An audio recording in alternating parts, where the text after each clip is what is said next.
एक गांव में अर्जुन नाम का एक लड़का रहता था।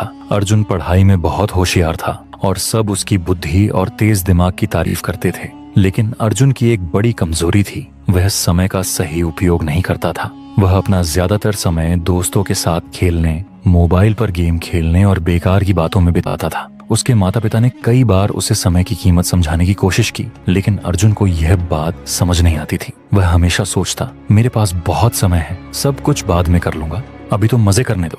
एक दिन स्कूल में वार्षिक परीक्षा के नतीजे आए। इस बार अर्जुन के नंबर बहुत कम आए, जितनी उम्मीद थी उससे बहुत नीचे।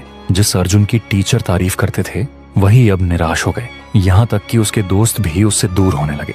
घर लौटकर अर्जुन ने अपने माता पिता को रिपोर्ट कार्ड देखते हुए निराश देखा। अर्जुन को खुद पर गुस्सा आया, लेकिन उसे समझ नहीं आया कि अब आदत कैसे बदले।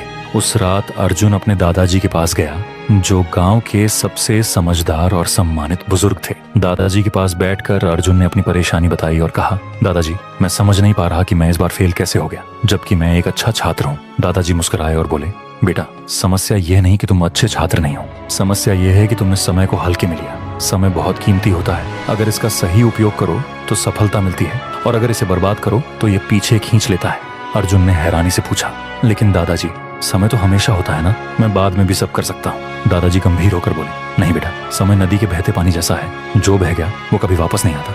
चलो मैं तुम्हें एक कहानी सुनाता हूँ, जिससे तुम्हें समय की कीमत समझ में आएगी। दादाजी ने कहानी शुरू की। बहुत समय पहले विक्रम नाम का एक शक्तिशाली राजा था। उसके पास बहुत धन दौलत, भव्य महल और ढेरों नौकर थे, लेकिन उसे भी समय बर्बाद करने की आदत थी। वह देर से उठता, दरबार की जगह दोस्तों के साथ समय बिताता और हर काम कल पर टाल देता। एक दिन एक साधु उसके दरबार में आया और बोला, राजा जी, आपके पास सब कुछ है, लेकिन आप अपनी सबसे कीमती चीज समय को बर्बाद कर रहे हैं। अगर आपने इसे सही से नहीं अपनाया तो एक दिन आपको पछताना पड़ेगा। राजा हंसते हुए बोला, मेरे पास बहुत समय है, मैं जब चाहूँ तब कर सकता हूँ। साधु ने चेतावनी दी, समय को हल्के में मत लो, ये सबसे बड़े राजाओं को भी बर्बाद कर सकता है। लेकिन राजा ने बात नहीं मानी। सालों बीत गए, राजा बूढ़ा हो गया, उसका स्वास्थ्य बिगड़ गया, सेना हारने लगी और जनता का विश्वास खो गया। तब राजा को समझ आया कि उसने अपना समय बेकार की चीजों में गंवा दिया। वह उस साधु को ढूंढने निकला, लेकिन वह कहीं नहीं मिला। अब राजा को पछतावा हुआ, लेकिन तब तक बहुत देर हो चुकी थी। उसने समझा कि असली खजाना तो समय है। ये कहानी सुनकर अर्जुन सोच में पड़ गया। उसे पहली बार महसूस हुआ कि उसने कितना कीमती समय बर्बाद कर दिया। उसने पूछा, दादाजी, क्या मैं अब भी अपना जीवन बदल सकता हूँ? दादाजी मुस्कुराकर बोले, बिल्कुल बेटा, समय का चक्कर कभी रुकता नहीं। अगर आज से तुम समय का सही उपयोग करना शुरू करो